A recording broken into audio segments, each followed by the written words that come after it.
Olá, sejam todos muito bem-vindos a mais um episódio de Cases e Causos da BMRA. Eu sou Daniel Escobar e, junto com o Ricardo Nicodemos, nós recebemos aqui convidados sempre muito especiais para falar cases do marketing e causos do agro. Né, Ricardo? É isso aí, Escobar. Cases e causos é informação relevante com gente interessante. Nós sempre trazemos dois convidados, um para falar sobre cases da comunicação e outro sobre causos do agro. Vamos lá, rodar a nossa vinheta. Isso aí. Quem é que não tem na memória um case e um causo, uma bela história pra contar? Quem é que não gosta de uma boa prosa?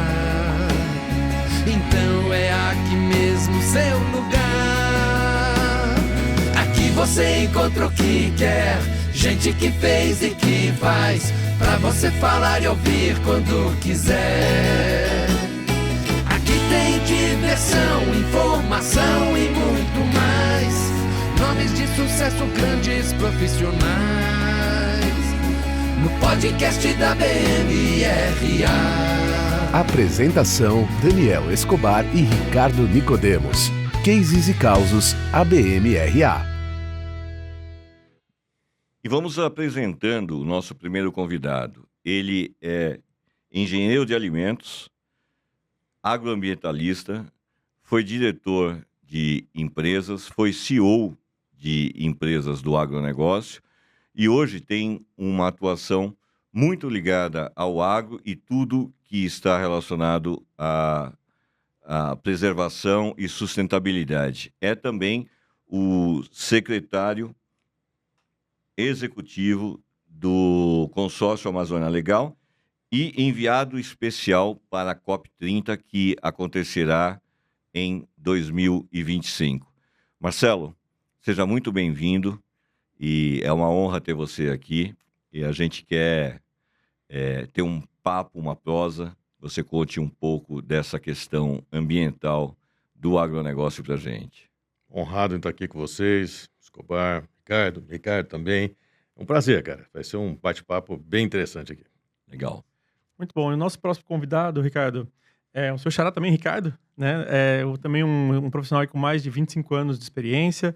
Ele é formado em engenharia química, possui pós-graduação em administração de empresas e vem atuando no marketing. É atualmente diretor de mercado e consumo da Aurora, sendo responsável pela área de marketing, inteligência de mercado, pesquisa, desenvolvimento, serviço de atendimento ao consumidor e qualidade. Temos o prazer de receber aqui o Ricardo Schwery. Bem-vindo, Ricardo. Bem-vindo, obrigado. Obrigado a vocês pelo convite, obrigado. O Marcelo também está podendo dividir um pouco dos cases e causas aqui hoje. Muito bom. E para começar, Marcelo, a gente quer que você divida um pouco com a gente sobre a tua trajetória, principalmente destacando essa interlocução que você faz com o setor produtivo, com o setor industrial e o setor do agronegócio, e permeando isso com essa visão de sustentabilidade, com essa visão de preservação aí do meio ambiente. Eu vou ter que voltar um pouquinho na história, tá? Porque ambientalista não é o abraçador de árvores. Ambientalista é o que tem uma visão holística no mercado de como posicionar onde você está, aproveitando os dons da natureza em benefício do seu negócio. Tá? Quando eu fui convidado aí para Agropalma, lá em 1997, uma empresa na Amazônia, uma grande empresa do agronegócio na Amazônia, produzindo óleo de palma, que já naquela época apanhava enormemente na Malásia e na Indonésia por seus efeitos. Ou seja, nós chegamos lá de um grupo gigantesco que tinha um plano de investimento bilionário, ou seja, que ele ia crescer muito, teria que crescer muito, e nós vamos descobrir como desenvolver esse mercado e como criar essa estruturação. Nós fomos ao mercado ouvir o que estava acontecendo, é a famosa operação curiosidade que eu sempre cito, né? Você ia até o seu cliente lá no país, ouvir qual a sua visão de 5 anos, qual a sua visão de 10 anos, qual a sua visão de 15 anos, entender como você compõe esse mercado, voltar ao Brasil e ter a coragem de ir naquelas ONGs que o pessoal do agro tinha medo e convidar todas a vir nos visitar. E falar assim, bom, se você fosse tocar aqui, o que você faria? faríamos isso. Nós ouvimos isso de todas elas. Depois chamamos todo mundo e falamos, olha, isso aqui não é possível fazer, isso aqui é impossível fazer na Amazônia, isso aqui não vale a pena porque ninguém quer, mas compomos um trabalho muito interessante e assim nós montamos um modelo reputacional para a empresa. E aí as pessoas, por exemplo, falam muito mal do Greenpeace. Eu tenho uma série de problemas com ele. Mas quando em 2011, em 2012, eles nos elegeram a empresa mais sustentável do setor de óleo de palma do mundo, só deles falarem isso, na semana seguinte eu estava sendo convidado a sentar com os CEOs das maiores empresas de alimentos do mundo que nos queriam como fornecedores. Então é você entender a dinâmica que está entre os diversos stakeholders para montar a sua articulação. Não existe stakeholder ruim, existe stakeholder mal aproveitado ou mal relacionado. É o começo dessa trajetória que me fez depois escrever no currículo que eu sou um agroambientalista, o que me dá o direito de apanhar dos dois lados. Porque tem um lado que não gosta e nem outro que não gosta. Maravilha, a gente transita na Avenida Central, que é onde reside a inteligência. Muito bom, excelente. Ricardo, a gente quer saber um pouco também, conhecer um pouco da sua trajetória. Como é que foi essa transição da engenharia química para o marketing? Como é que isso se deu? Legal. Bom, eu fiz engenharia química, né, até pela minha facilidade com exatas e gostar muito de análise, números, mas eu sempre gostei de consumidor, sempre gostei de produto, né, de fabricação de produto, como é que eles são fabricados. Então, acho que a migração foi meio que natural, né? A gente migrei, na verdade, no início da minha carreira, fiz até estágio na engenharia, mas já fui olhando mais para a área de produção de produto, criação, desenvolvimento de produto. E aí entrei no marketing, né? E a minha experiência em marketing ela é grande, né? Eu tenho quase 30 anos de experiência, trabalhei com café bastante tempo, 11 anos com café, trabalhei com bebidas também, bebidas alcoólicas, e agora estou na Aurora já há 5 anos, nesse novo mercado. Nesse mercado que é muito novo para mim, mas que é muito interessante, que é o mercado das proteínas. Legal. Marcelo, tomando por base a tua trajetória e até um pouco do que você falou anteriormente, vamos falar um pouco sobre percepção de imagem do agro, do setor. Mas eu queria que você desse um pouco do teu ponto de vista agora, de duas formas. Percepção de imagem dentro do Brasil e fora do Brasil, com a tua experiência internacional. Como é que você entende que o Brasil é visto hoje? Como é que você entende que o agro brasileiro é visto hoje, dentro do Brasil e fora do Brasil? Bom, vamos lá. Ao contrário de várias vozes, eu não acho que o agro brasileiro tem uma imagem ruim, nem dentro do Brasil, muito menos fora do Brasil. E vou explicar o porquê, tá? Eu acho que existe uma relação quase simbiótica entre população urbana e rural, mas ainda é pouco equacionada, tá? O Brasil traz consigo, até no seu modelo educacional, um ranço ainda das colônias, das capitanias hereditárias, de modelos coronelialistas do agro, né? Os famosos coronéis, os modelos muito ruins de relação. A história de sucesso do agro é mais recente e ela se confunde. Quando a gente fala agronegócio, a pessoa não entende quantos por cento é indústria, insumos, transporte, serviços e assim por diante. Então existe um desconhecimento disso. Agora, gasta 30 segundos para a pessoa entender a importância do agro, não aquele hora a roupa que ele está usando, o café da manhã que ele acabou de tomar, o transporte que ele acabou de tomar e assim por diante. Então, eu acho que, sob o ponto de vista brasileiro, é mais uma questão de narrativa e eu vejo que existe uma mudança muito grande das coberturas jornalísticas ultimamente que estão dando uma conotação mais verdadeira nessas relações do agro. Tem problema? Tem, como qualquer outro setor da economia, tá? Mas em construção muito boa. Quanto ao mercado internacional, aí sim existe uma bagunça de pensamentos. O pessoal fala assim, não, o agro brasileiro tem um nome muito ruim no exterior. É mesmo? Nos últimos 20 anos, salvo em momentos específicos de extremos climáticos, alguma coisa assim, nós aumentamos as nossas exportações todos os anos, para todos os mercados, inclusive os mercados mais exigentes. Nós reinventamos cadeia. O Ricardo acabou de falar de café. Há 20 anos atrás, nós éramos exportador de café volume. Hoje, nós somos exportador de café gourmet de altíssima qualidade. E vários outros produtos também. Vamos lembrar mais uma coisa. O Brasil é um grande exportador de commodities agrícolas. Na sua grande maioria, elas estão dentro dos produtos. O cidadão na Alemanha, ou no Japão, ou na China, ou nos Estados Unidos, ele não vai no supermercado e está lá escrito soja do Brasil, milho do Brasil, algodão do Brasil. Não, isso está na roupa, está no sorvete que ele toma, está no alimento. Então, ele não é um negócio perceptível do consumidor. O que eu quero dizer é o seguinte, Ricardo, os nossos compradores estão satisfeitos com o grau de rastreabilidade que a gente coloca, sabem que a gente pratica um bom agronegócio e continuam comprando. Quem tem uma imagem ruim no exterior é o Brasil. E a imagem ruim do Brasil se dá principalmente pelo tratamento que nós damos na Amazônia. Você lembra, na minha época de ABAG, eu acompanhava trimestralmente todas as mídias em língua inglesa pelo Twitter no mundo inteiro. Tinha uma empresa que fazia isso para a gente pegar a percepção sobre o agro. A Amazônia sempre estava no topo do negócio. Então, assim, em 2025, a gente não sabe explicar por que nós temos desmatamento ilegal, o que significa que nós não sabemos nós não sabemos aplicar a nossa lei. Que país que é esse em 2025 que se diz um dos 12 mais envolvidos do mundo, que não sabe aplicar a sua lei, que não sabe coibir grilagem de terra, que não sabem coibir invasão do crime organizado dentro de um território que representa 55% do Brasil.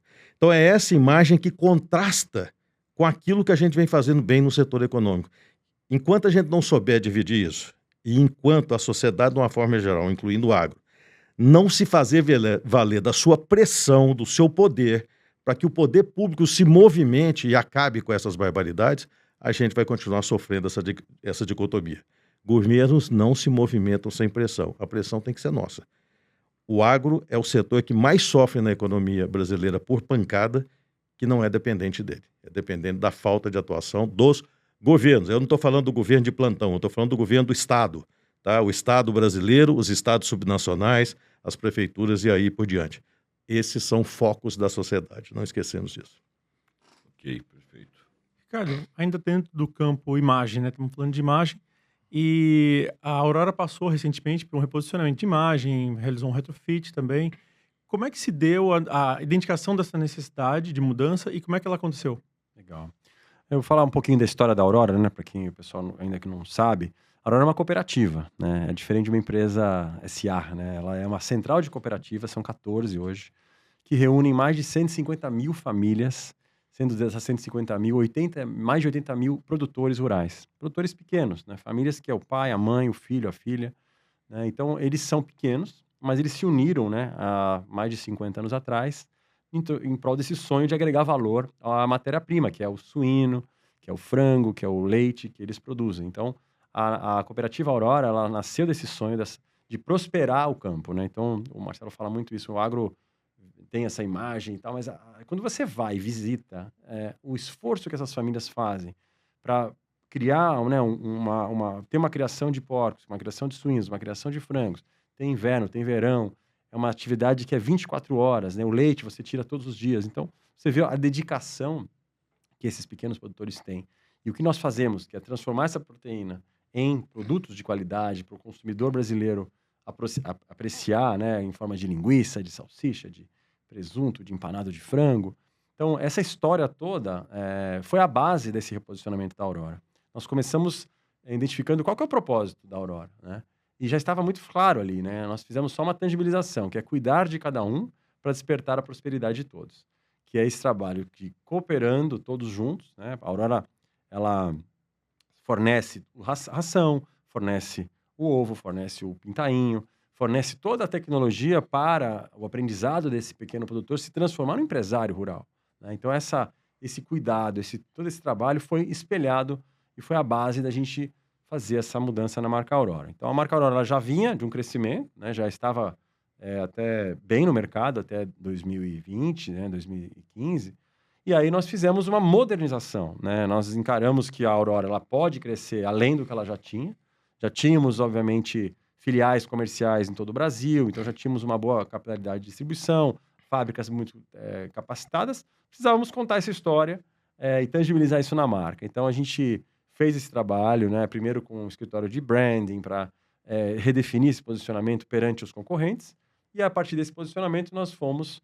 E aí eu posso contar toda a história aí no detalhe sobre design, embalagem, mudança de produto que nós fizemos, comunicação, tudo isso nós fizemos aí nesse período para que a Aurora crescesse ainda mais e temos aí bons resultados para compartilhar aí durante a entrevista. Muito bom, ótimo.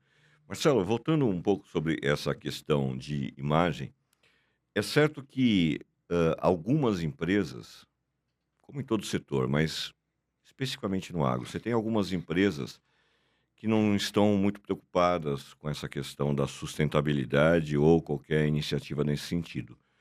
Assim também como você tem produtores que não estão preocupados. E isso é a minoria. A gente sabe que isso é a minoria. O que acontece é que esta minoria acaba sendo referência como se fosse o setor. Na tua visão, primeiro, qual é o grande desafio de você efetivamente colocar que isso é uma minoria e não é a imagem do setor? É o primeiro. E o segundo é, como é que você muda essa situação? Porque sempre haverá a minoria. O que precisa mudar, na verdade, é que ela não seja a referência do setor. Na tua opinião, qual é o desafio? Assim, o que precisa ser feito? Primeiro vamos entender que somos seres humanos. E a indicação é que todos consigam ler o livro Inteligência Emocional do Daniel Goleman, que descreve muito bem nós, seres humanos. Em média, ele coloca que nós temos 30% de protagonistas. É aquela turma que acorda todo dia curioso e fala, cara, não tá bom, a gente precisa mudar, a gente precisa transformar, a gente precisa criar algo novo, a gente precisa melhorar. E é a turma que impulsiona o mundo, tá? Depois tem 40%, que é aquela turma que acorda e fala assim, rapaz do céu, tenho até vontade de fazer alguma coisa, mas não tenho a menor ideia como. Então deixa alguém fazer, na hora que alguém fizer alguma coisa, eu vou junto. São os passageiros desse mundo. Eles nasceram para ser passageiros, tá? E embarcam naquilo que eles veem de vantagem. E tem 30% que são conhecidos como os terroristas sociais. É aqueles que não estão a fim de mudar nada, que acordam, são mal-humorados, tudo está errado, é complô da direita, é complô da esquerda, é complô dos Estados Unidos, é complô da China. E essa turma vai estar sempre lá, cara. Olha a nossa vida escolar, lembra lá do primário, do ginásio, do ensino fundamental, sempre teve aquela turminha do fundo ali que não estava afim para nada. É assim com as empresas. Por isso que algumas desenvolvem muito e mais rápido, outras mais lentamente e outras desaparecem. E essa é uma tendência. Ricardo, o Ricardo acabou de comentar que a transformação da Aurora, nós como consumidores, eu como sou um cliente deles, acompanhei isso aí, tá? Quando a gente não se renova, cara, fica um negócio muito complicado. Ricardo, 2 anos atrás eu tive uma experiência, aliás, foi o ano passado. Eu tive uma experiência a convite do Rabobank e fui participar de um evento deles com os 20 maiores clientes do agro do Rabobank na Ásia. Foi um evento em Singapura. Então, tinha empresas chinesas, japonesas, tailandesas, malasianas, indonésias, coreanas, só gigante. Todas ali de 5 dezenas de bilhões de dólares para frente. Todas elas têm uma característica. Compravam alguma coisa do Brasil. Todas tinham um excelente relacionamento do Brasil. Lá eu conheci, por exemplo, o maravilhoso trabalho da Associação Brasileira de Algodão de reposicionamento da qualidade do algodão brasileiro para o mercado asiático. Lembra só o seguinte, os produtores de algodão no Brasil são os mesmos que produzem milho, são os mesmos que produzem soja. Então eu não sei por que as 3 associações não conseguem fazer o mesmo tipo de trabalho no exterior. Mais uma coisa, Ricardo. Eu voltei de lá e eu preparei uma aula para os alunos da Fundação Dom Cabral, porque eu voltei assim meio... Falei, meu Deus do céu, tem que mudar tudo. Porque lá, pela primeira vez, eu descobri, e depois fui ler a respeito, que naquele pedaço do mundo ali, naqueles 11 países, né, os Asian Pacific Countries, os 11 países, os caras hoje já têm 5 bilhões de habitantes nesses 11, enquanto o resto do mundo inteiro tem 3 bilhões de habitantes. A população lá é crescente, no resto do mundo é decrescente. Eles têm 70% da juventude do mundo, população entre 15 e 29 anos de idade. A partir de 2030, vão deter 60% da classe média mundial. Quem é que impulsiona consumo? Você que é um cara do marketing. Classe média. Tá? Juventude, quem cria tendência e modifica tendências é juventude. Quando a gente olha essa disrupção geopolítica que a gente está vendo no mundo hoje, ela tem uma explicação. Existe uma transferência de poder caminhando do Ocidente para o Oriente. Então a pergunta que eu te falo é o seguinte: eu não quero mudar a minha empresa, eu não estou afim de sustentabilidade. Cara, deixa eu te fazer uma pergunta. Você entende qual que é a tendência de consumo dessa região do mundo que vai dominar o mundo? Tem produtos brasileiros que se esses 11 países fecharem a porta, quebra o Brasil. Quebra setores inteiros aqui no Brasil. Nós conhecemos isso? Eu fiz uma pergunta num evento aqui em São Paulo, que eu fui fazer uma palestra, só CEOs da empresa. E eu perguntei, falei, sejam sinceros, levantem a mão quem de vocês estuda as tendências de consumo da Ásia hoje. Só 2 levantaram. No outro dia eu vendi as ações de algumas empresas que eu tinha de CEOs que estavam ali, porque como é que eu vou confiar? Sabe? Então, Ricardo, essa renovação, ela se acelera. O Ricardo ele deve estar preocupado agora, sabe por quê? Não adianta ele fazer o melhor produto, da melhor qualidade, do melhor preço, com a melhor logística. Porque nós estamos saindo de um modelo de mercado onde isso vale, mas mais vale ainda os mercados administrados através de acordos entre governos. Então, se você tem que superar acordos administrados, você precisa ter tanta vantagem competitiva e comparativa para poder sobrepor isso, que entra a hora desses players que você citou que estão na ponta da cadeia, que vão puxar aqueles outros 40%. E se a gente empurrar 70%, os terroristas que fiquem aí xingando, porque eles não vão fazer falta. Muito bom. Queria até complementar, porque o que ele falou é verdade. A exportação acaba direcionando a tecnologia do Brasil, né? O que dita, às vezes, a tendência... Que dita preço também, né? Preço e tecnologia é você se qualificar para vender para uma China, para um Japão, para os Estados Unidos, para uma União Europeia. E aí faz com que o mercado interno brasileiro também se qualifique, né? Então é importante, sim, essa visão de tendência, não só do Brasil, mas do que está acontecendo fora do Brasil. E já pegando o gancho que você está falando, Ricardo, que tem a questão de tendência, você falou um pouquinho o que motivou, né, as mudanças ali na questão da imagem da Aurora.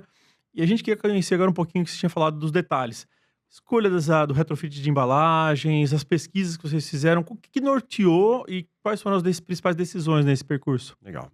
Nós fizemos muitas pesquisas, né? Em 2020, 2021, a gente fez mais de 5, 6 pesquisas quantitativas com milhares de consumidores para entender o que eles pensam da Aurora e dos nossos concorrentes, né? E da categoria.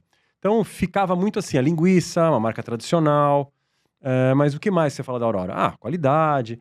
Então, precisávamos levar alguma coisa diferenciada, porque qualidade, sabor, todo mundo tem, né?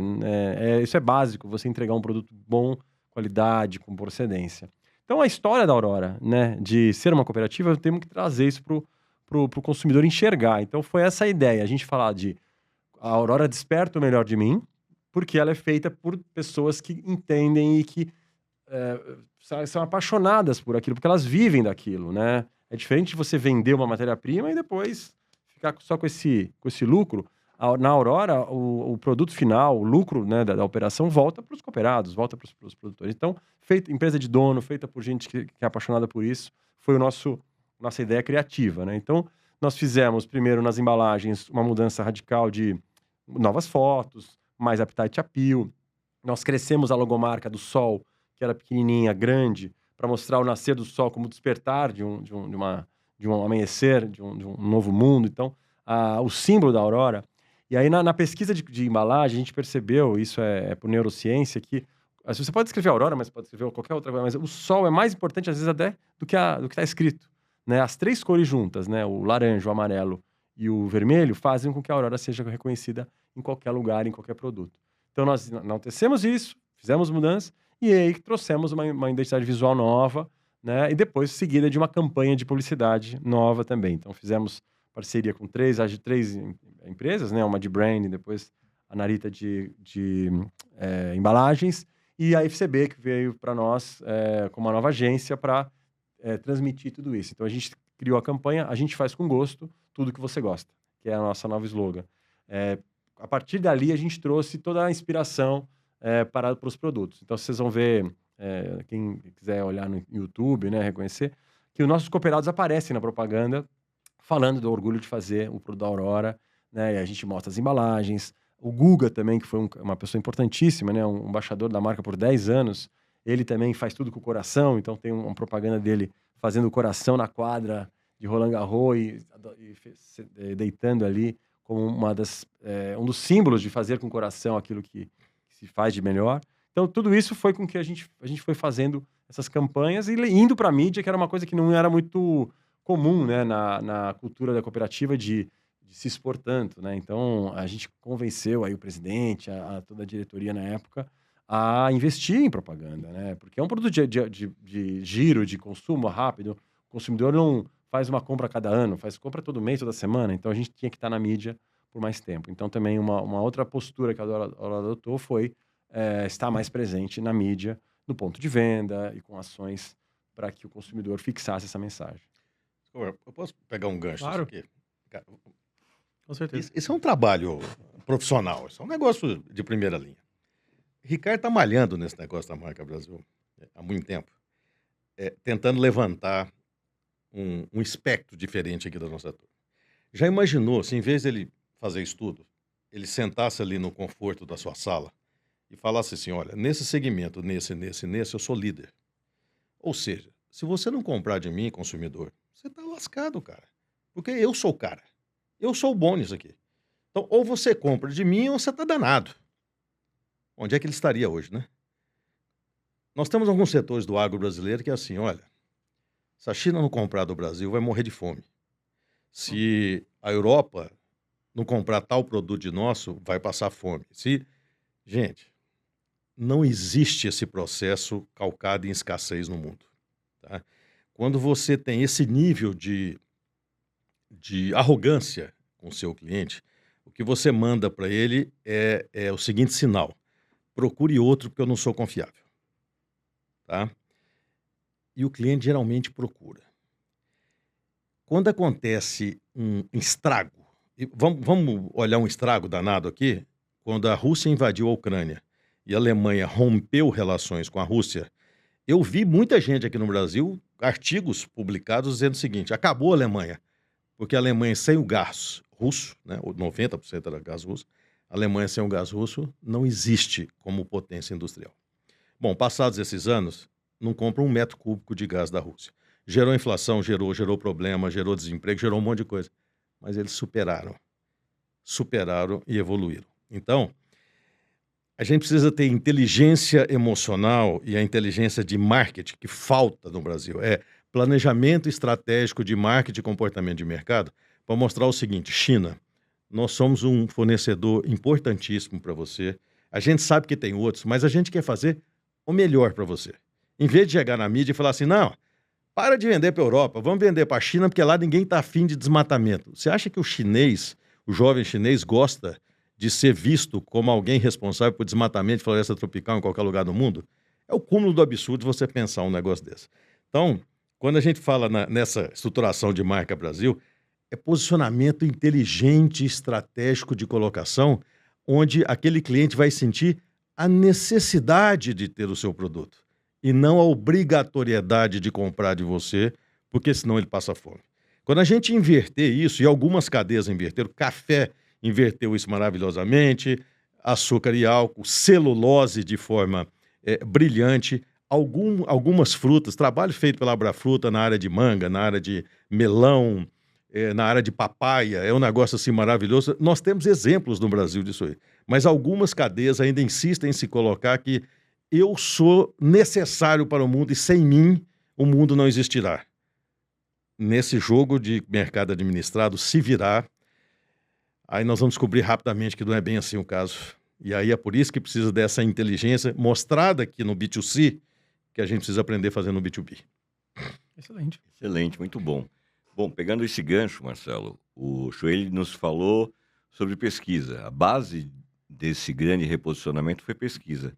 E você, Marcelo, foi um dos grandes incentivadores e conselheiro da única pesquisa que foi feita até hoje, recentemente, inclusive, que chama Percepções sobre o Agro, que pensa o brasileiro, e que deu base ao projeto, à estruturação do projeto Marca Agro do Brasil. E nessa pesquisa foi possível ver vários recortes. Foi possível ver, por exemplo, que diferente do que se dizia porque era voz corrente de que o brasileiro não gostava do agro, a pesquisa mostrou absolutamente diferente. Mostrou que a grande maioria, 7 a cada 10 brasileiros, tem uma posição positiva em relação ao agro, e que só 30% se declara desfavorável.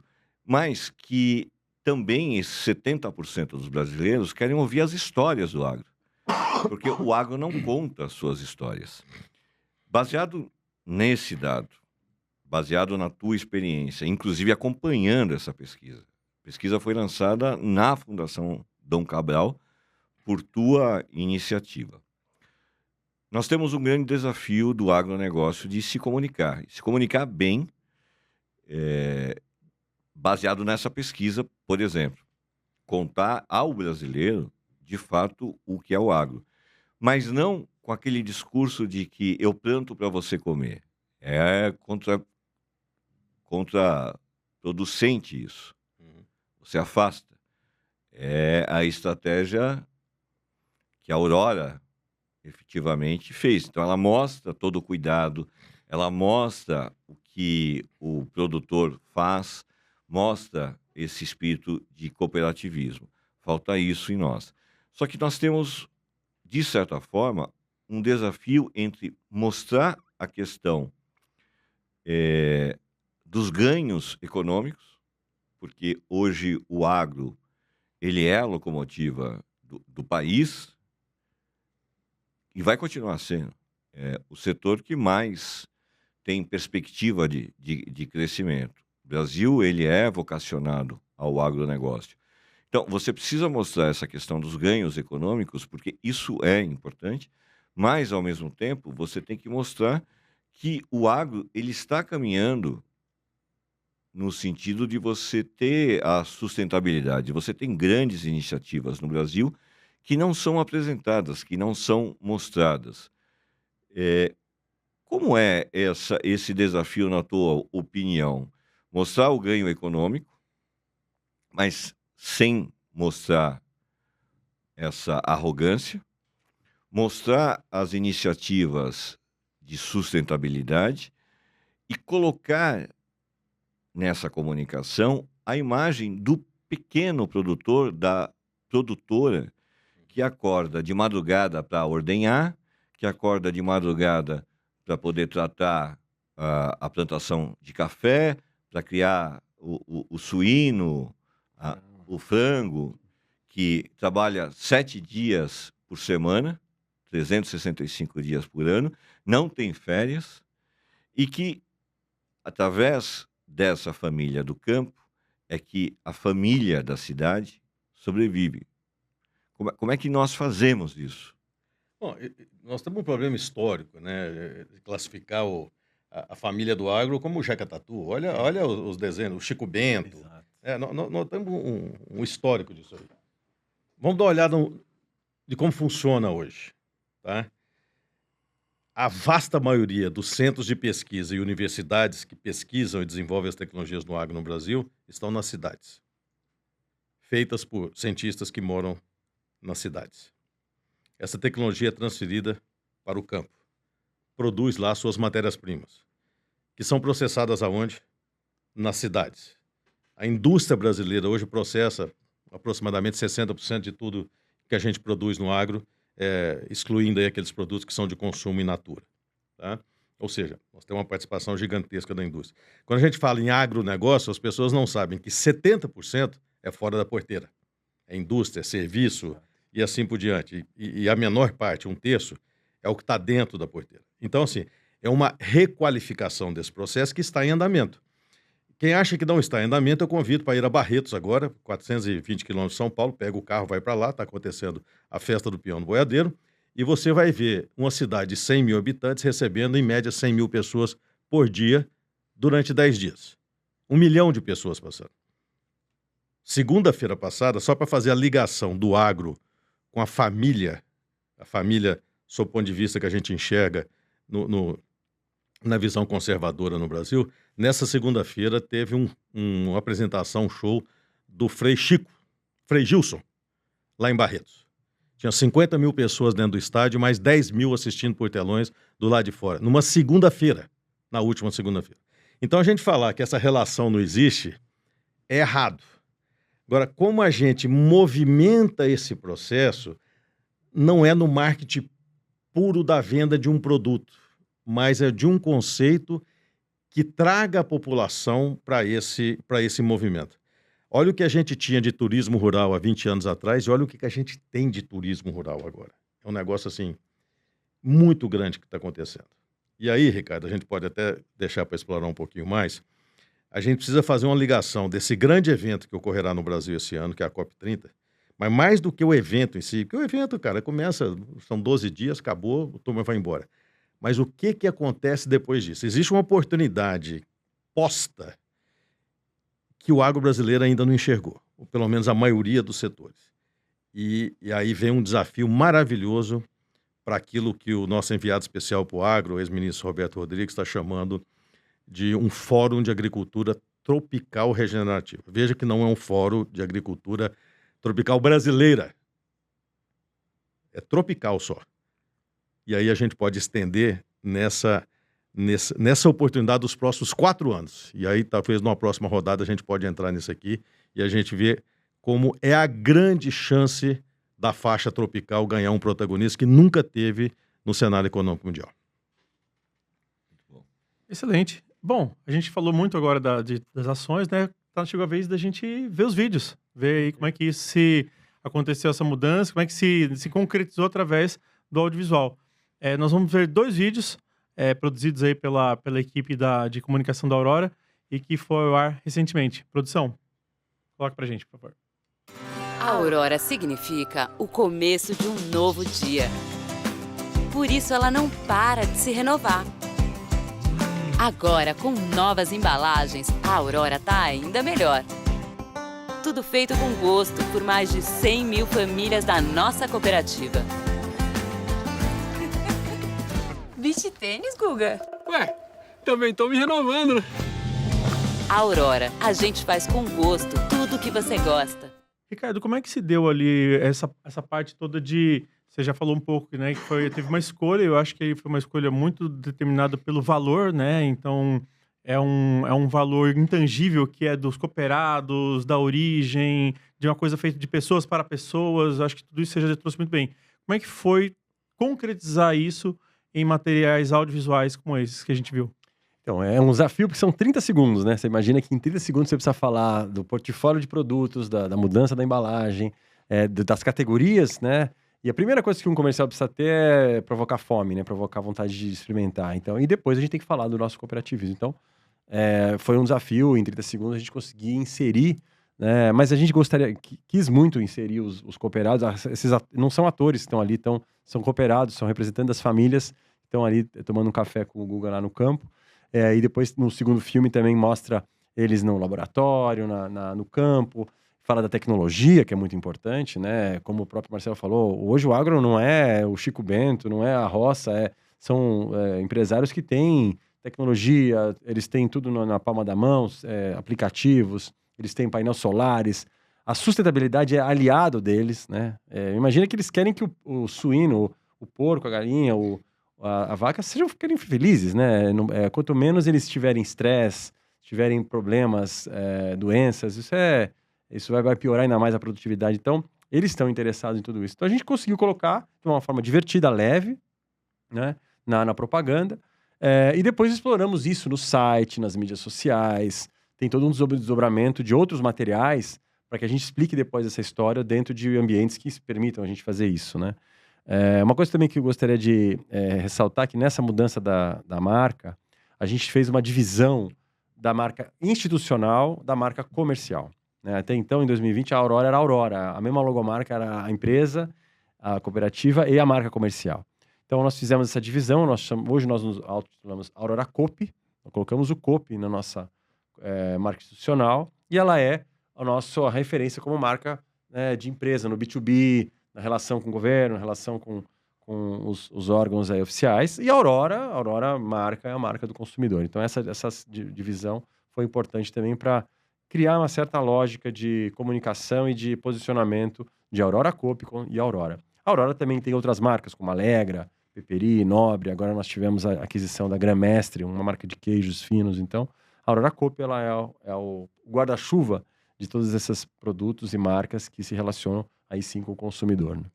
Muito legal, Sueli. E essa questão de você colocar cooperados no comercial, da onde surgiu essa ideia? Porque naturalmente seriam colocados atores e atrizes, um casting normal. Mas você colocar cooperados, da onde surgiu? É uma pergunta. Como é que foi o critério para vocês escolherem? Assim, foi feito algum concurso? Envolveram? Porque são muitos cooperados, né? E Sim, daí, sim. como é que você escolhe? Pois é. Bom, a ideia veio da nossa agência junto conosco, né? Do briefing que a gente fez. A gente tinha várias histórias diferentes, maneiras diferentes. Essa foi que nós escolhemos. Nós testamos. Essa também é uma coisa importante, né? A pesquisa serve para você criar, mas também para você validar. Então, nós validamos essa pesquisa em teste com institutos renomados aí para que antes de você colocar um caminhão de dinheiro numa mídia, ser assertivo. Então, foi bem aprovado, foi bem visto pelos consumidores, entenderam mais. Inclusive, a pesquisa inicial em 2020 mostrava que só 12% das pessoas sabiam que a Aurora era uma cooperativa. Depois desse ciclo todo, a gente fez agora em 25, né, a última pesquisa, subiu para 32%. Então, a gente conseguiu quase que triplicar o conhecimento de espontâneo, né? Não é você perguntando se é ou não é. Eles associando que marca de alimento é de uma cooperativa. 33% reconheciam a Aurora. E a seleção foi muito interessante, porque todos eles trabalham e moram ali próximos das nossas fábricas, né? Então a gente tem ali uma série de...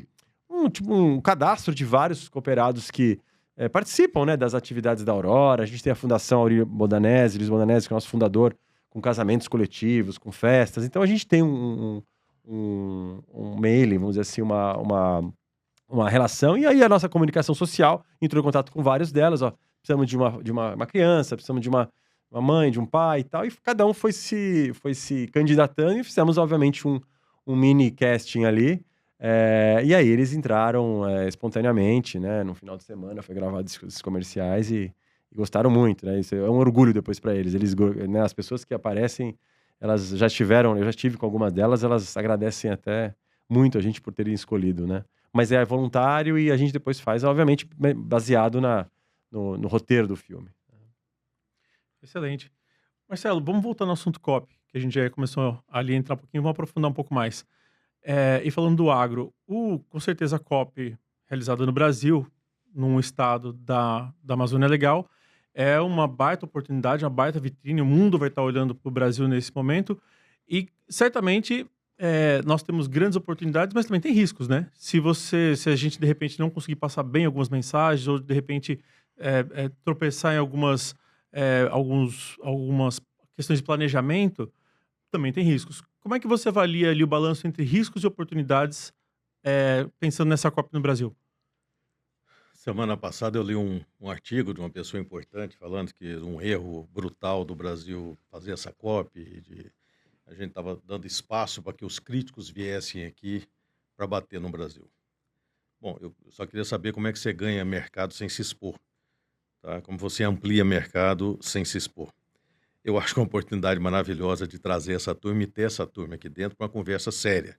Mas veja, tem que ser uma conversa planetária.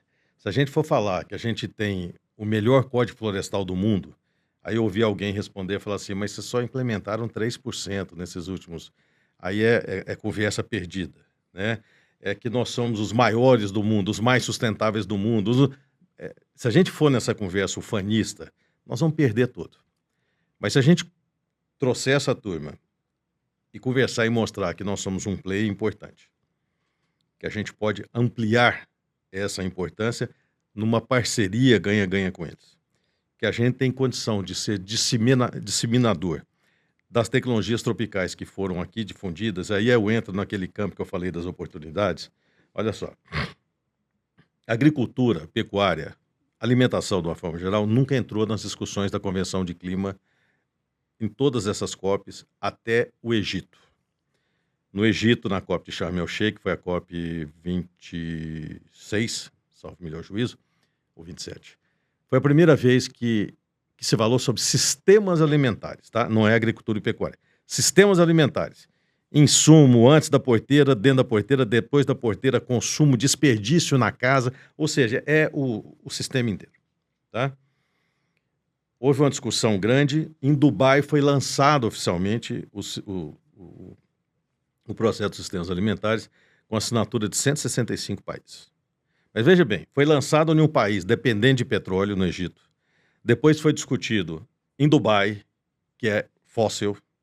Depois foi ampliado muito pouco em Baku, que é outro país dependente de fóssil. Agora nós temos uma COP do Brasil. A próxima, todas essas próximas que eu estou falando carecem de confirmação. Você tem os candidatos, carece de confirmação da ONU. Mas se a sequência for essa, como a gente espera, a próxima é na Austrália. Um país que tem economia baseada no agronegócio, na energia, na bioenergia e na mineração. Depois vai para a Nigéria, que tem as mesmas características. Depois vai para a Índia, que tem as mesmas características.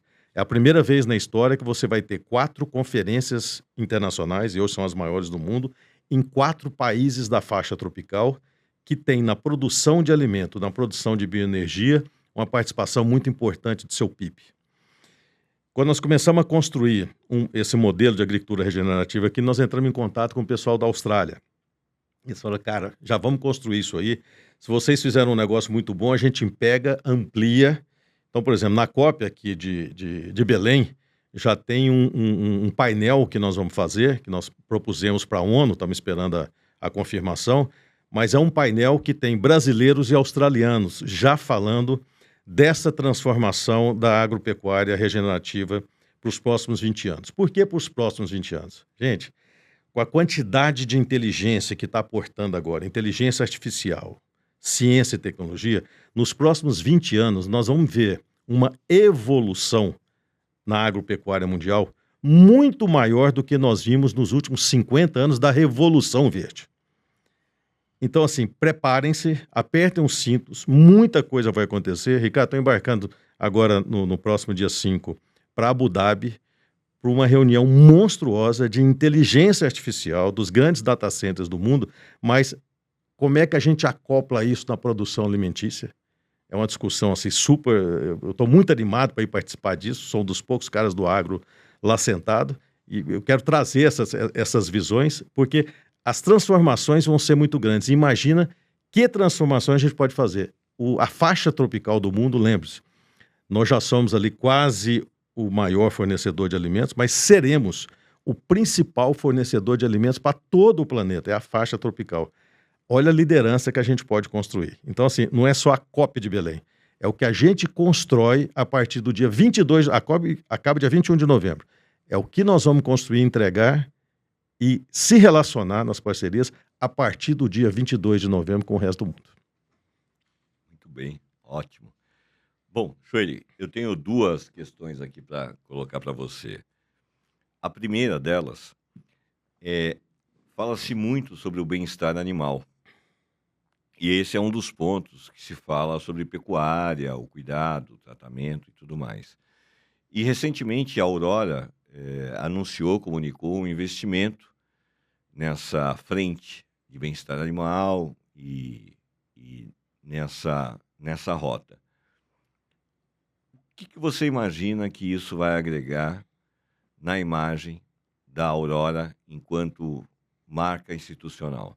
Legal.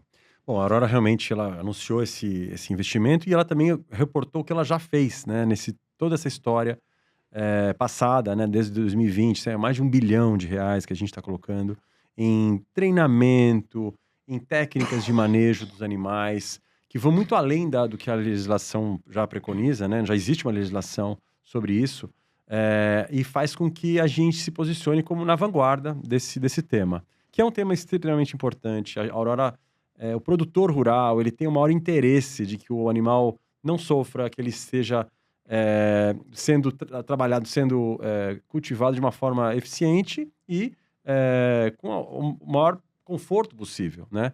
As nossas granjas, a maioria delas são climatizadas, né? A temperatura é sempre igual, a luz também tem todo um cuidado, né? A questão, não existe antibiótico, né? Você fala do frango com antibiótico, existem só aquilo que a gente faz para controlar, né, a digestão do animal, que é algo que é natural. né? Os nossos suínos também é a mesma coisa. Gestação da matriz, ela acaba sendo de uma forma muito mais humanizada do que já era no passado. Questão de dentes. Então, a gente tem todo esse trabalho que facilita, que ajuda, né, a que o produto, né, a matéria-prima se transforme numa matéria-prima melhor para que ela possa ser trabalhada, né? Agora, a questão de comunicar isso é muito complicado, né? Como o próprio Marcelo falou, os 30, 40, 30, né? Tem as pessoas que vão entender isso de uma forma positiva e tem sempre aqueles que vão criticar, que vão dizer que isso é um absurdo, né? Mas eles esquecem que se não existisse a Aurora, não existisse a indústria alimentícia, não existisse o agro, as pessoas estariam com fome, né?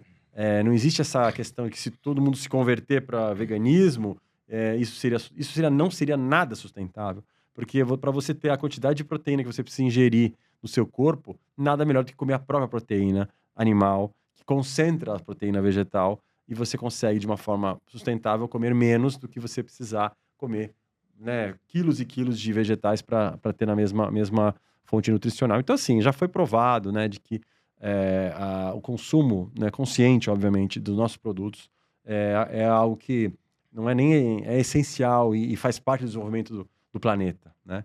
Então, nós não vamos comunicar na marca, né? A gente não pretende fazer isso. Porém, institucionalmente, na Aurora Coop, nós temos todo o nosso relatório de sustentabilidade, todos os manejos livres e transparentes para quem quiser acessar, né? E fazemos, obviamente, um trabalho de relações públicas com as ONGs, com todos os setores, para mostrar isso de uma forma extremamente aberta.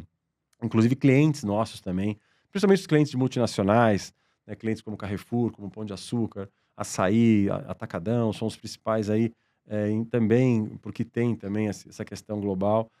Eles exigem da gente, né, essa transparência, e nós levamos, às vezes, até os técnicos deles para nossas granjas, para nossas instalações, para mostrar esse trabalho todo que é feito. Então, acho que é um trabalho que tem que ser feito, não precisa ser mostrado de uma forma direta, eu acho que isso tem que ser trabalhado e faz parte da nossa essência, do nosso compromisso com o bem-estar animal. Ricardo, pegando um gancho do que o Marcelo falou alguns minutos atrás, sobre a questão da importância do mercado asiático, né? E a Aurora anunciou recentemente a abertura da sua primeira unidade internacional em Xangai, na China, né? Conta um pouco como é que foi essa decisão e como é que vocês estão vendo um pouco também desse mercado asiático tão importante que o Marcelo comentou. Legal. A Aurora, ela já participa do mercado de exportação há muito tempo, né? Nós hoje temos quase 40% da nossa receita vindo da exportação, então a gente exporta para mais de 80 países. E a Ásia, né, e especialmente a China, é um país estratégico para nós, para o setor, de uma forma geral. Né? O suíno é algo muito importante, e o frango também. Né? A Aurora hoje ela é a terceira maior exportadora de suínos, né, para a China e para a Ásia, e também ela participa bastante com frangos.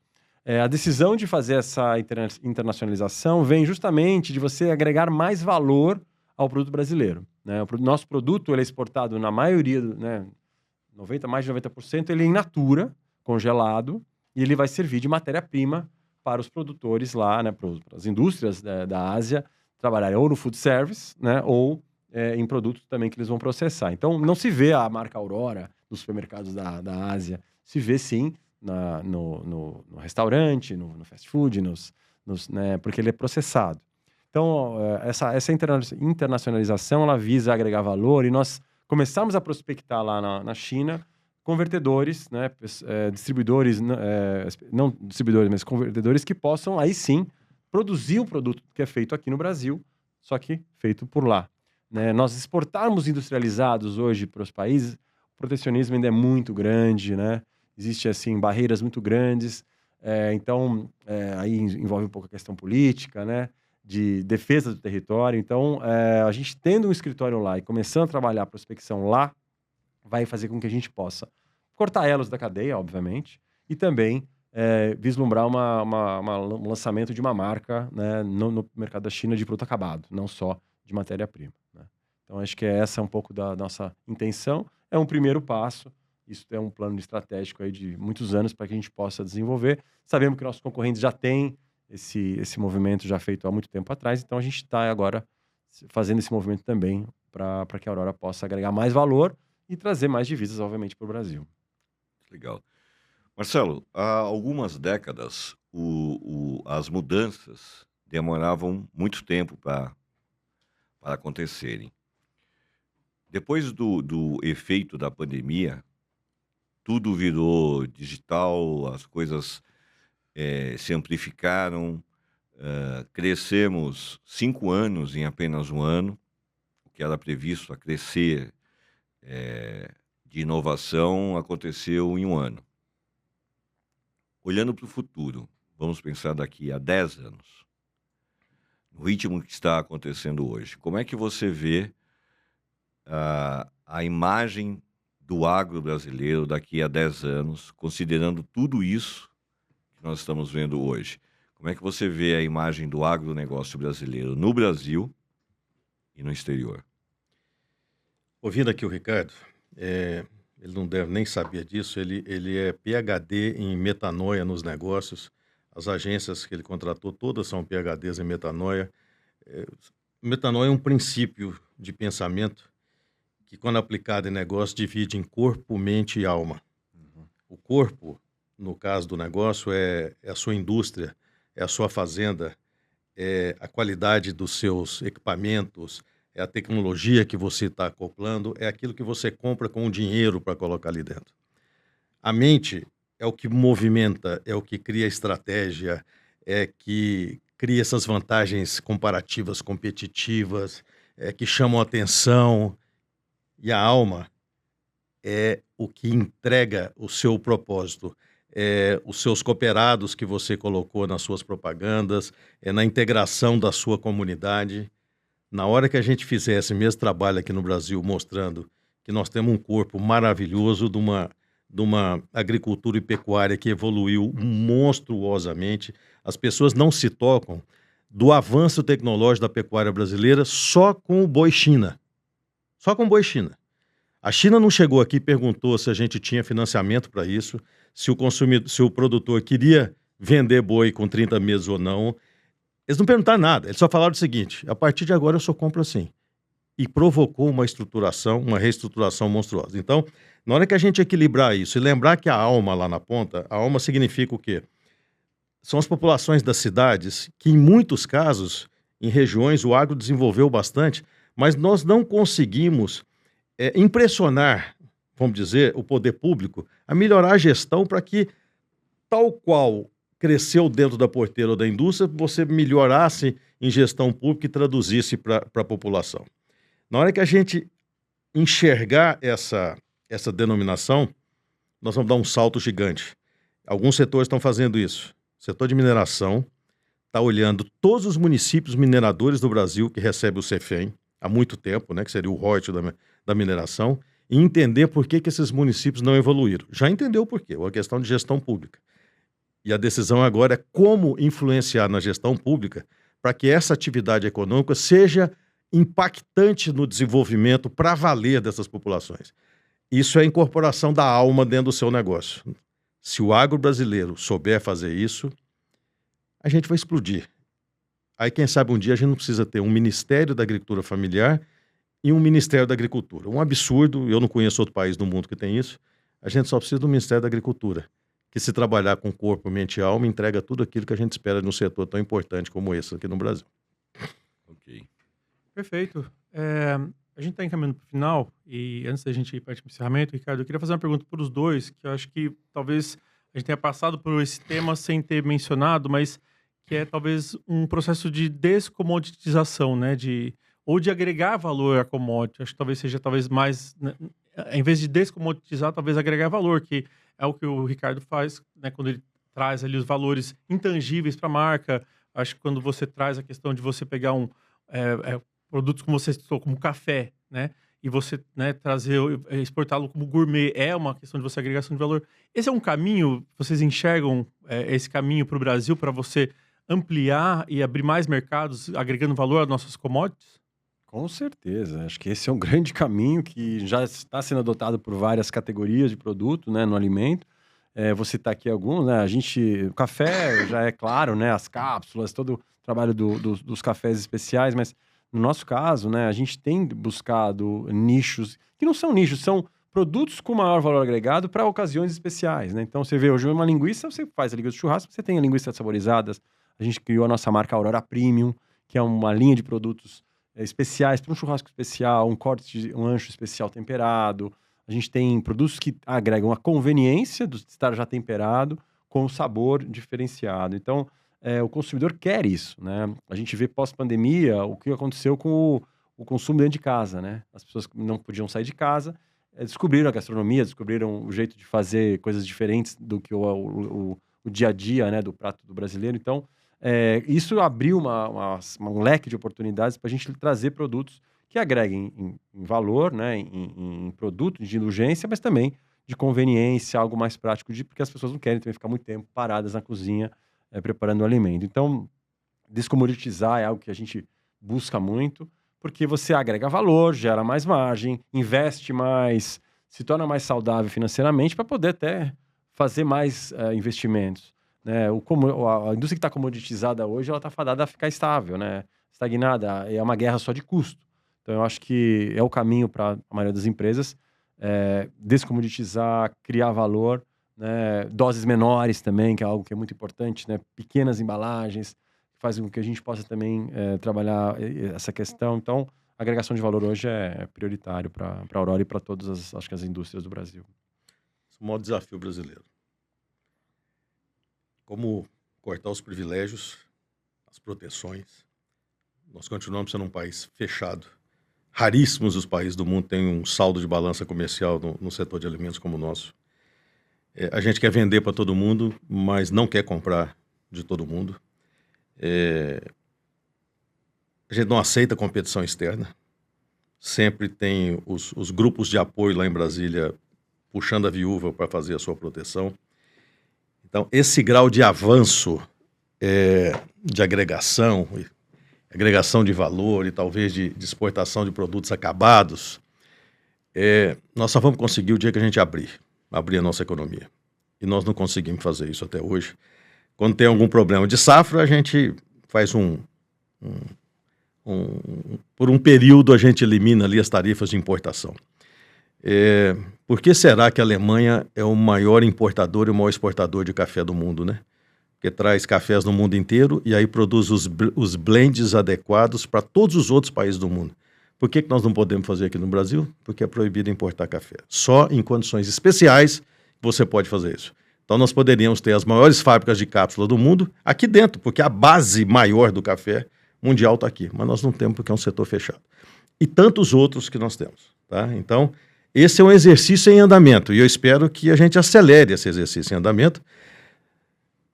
O dado principal é o seguinte, é saber que nem todas as cadeias existentes hoje no Brasil são competitivas. E ao falar que você quer inserir o Brasil no mercado internacional, a tendência é que algumas vão desaparecer. Haverá choros e ranger de dentes, e a gente precisa saber se tem estrutura política para aguentar esse choro e ranger de dentes. Mas é a realidade do mundo. Espero que aconteça um dia com o Brasil. Ok. Bom, hoje o nosso episódio foi recheado de visão estratégica, experiências e muito conhecimento. E por falar em conhecimento, a BMRA, há 46 anos, tem como propósito disseminar as boas práticas do marketing da comunicação e também disseminar o bom conhecimento. E recentemente ela lançou o seu streaming de conhecimento chamado ABMRA Play. E eu quero dividir aqui com vocês o comercial desse streaming. Não é streaming de seriado, mas é fora de série. Não é streaming de reality, mas mostra a realidade do agro. Apresentamos a BMRA Play, o canal do conhecimento do agro que só o associado à BMRA tem. Palestras com lideranças, cases de sucesso, análise de pesquisas. Acesse abmra.org.br e saiba mais. A BMRA Play é tanto conteúdo que se você maratonar, vira curso. Bom, nós estamos nos encaminhando para o final do episódio, né, Escobar? Isso aí, Ricardo. E para finalizar, a gente queria convidar nossos participantes hoje conosco para fazer suas considerações finais. Começando por você, Ricardo, por favor. Bom, eu gostei muito de fazer essa sessão aqui com vocês, né? Esse bate-papo foi muito, muito descontraído e muito rico, né? Parabéns, Marcelo, pela visão que você tem aí de todo o setor, falando de sustentabilidade, a questão do agro inserido no mundo, aí do Brasil. E acho que eu consegui também trazer alguns exemplos para que quem está nos assistindo possa... Obviamente que cada empresa tem seu tamanho, seu desafio, mas eu acho que o que eu queria deixar bem de mensagem é que antes de começar a fazer algum movimento na sua empresa, entende o seu propósito, entende o seu DNA e entende para quem você está querendo se comunicar e vender, né? Esse entendimento de quem eu sou e para quem eu quero me comunicar e quem são os meus principais concorrentes, ela é a base para começar você se diferenciar e achar o seu lugar nesse mundo da comunicação, no mundo do consumo, que não é fácil você se destacar. Em segundo lugar, trabalhar com pessoas competentes, pessoas que entendam, que possam te trazer essas fontes de informação. Crie um time muito forte, de pessoas comprometidas, para que você aí sim possa desenvolver um trabalho de longo prazo, não pensar no curto prazo, né? Marketing não é no curto prazo que você muda alguma coisa. Você precisa construir e não revolucionar nunca, né? É evoluir, né? Sempre evoluir na logomarca, evoluir na embalagem, evoluir nos produtos. O consumidor não gosta de muita mudança repentina, né? Nós somos meio que pessoas que gostam de ter uma rotina, né? Isso é no mundo inteiro. E quando você vê algo diferente, você precisa primeiro entender se aquilo faz sentido com você ou não. Então, entender e fazer os seus movimentos passo a passo, né? Acho que esse é o grande diferencial. Medir resultado, melhorar e estar sempre evoluindo. Então, é uma receita, acho que básica, mas que é importante para que quem está liderando marketing, produto, possa ter um sucesso aí na profissão e nas empresas que estejam atuando. Então, obrigado aí por ter dado esse espaço para falar um pouco da Aurora e também de bons exemplos para a gente poder dar para todo mundo aí. Obrigado. Obrigado, Marcelo. Bom, brigadíssimo. Eu saio mais fã da Aurora depois desse bate-papo. Ricardo Escobar, parabéns a vocês pelo trabalho da BMRA. Esse é o trabalho de evolução. O tempo de revolução passou. O tempo agora é de evolução. E é o que nós ouvimos aqui do Ricardo. Eu quero me despedir deixando uma mensagem em relação a essa tão discutida COP30 no Brasil. As pessoas me perguntam o que para mim seria uma marca de sucesso dessa COP. Diante de todas as disputas e disrupções geopolíticas que a gente assiste no mundo hoje, que impossibilitarão qualquer negociação grande lá dentro, a minha melhor expectativa é que o Brasil mostre, através de todos os seus setores, principalmente do agronegócio, que esse novo mundo tem jeito. E tem jeito a partir do Brasil, daquilo que a gente vai mostrar aqui. Só isso. Não espero mais nada além disso. Obrigado. Gratidão, gente. Muito bom. Excelente, obrigado. E a vocês que nos acompanharam até aqui, nosso muito obrigado. Nós convidamos vocês a seguirem as redes sociais da BMRA, do podcast Cases e Causos, e acompanhem também os episódios que já estão disponíveis nessas plataformas, nas principais plataformas de streaming. E até a próxima, não é, Ricardo? É isso aí, Escobar. Agradecemos a companhia e até o próximo episódio. Tchau, pessoal. Tá, já. Quem é que não tem na memória um case e um caos, uma bela história pra contar? Quem é que não gosta de uma boa prosa? Então é aqui mesmo seu lugar. Aqui você encontra o que quer, gente que fez e que faz, pra você falar e ouvir quando quiser. Aqui tem diversão, informação e muito mais. Nomes de sucesso, grandes profissionais, no podcast da BMRA. Apresentação: Daniel Escobar e Ricardo Nicodemos. Cases e Causos, ABMRA.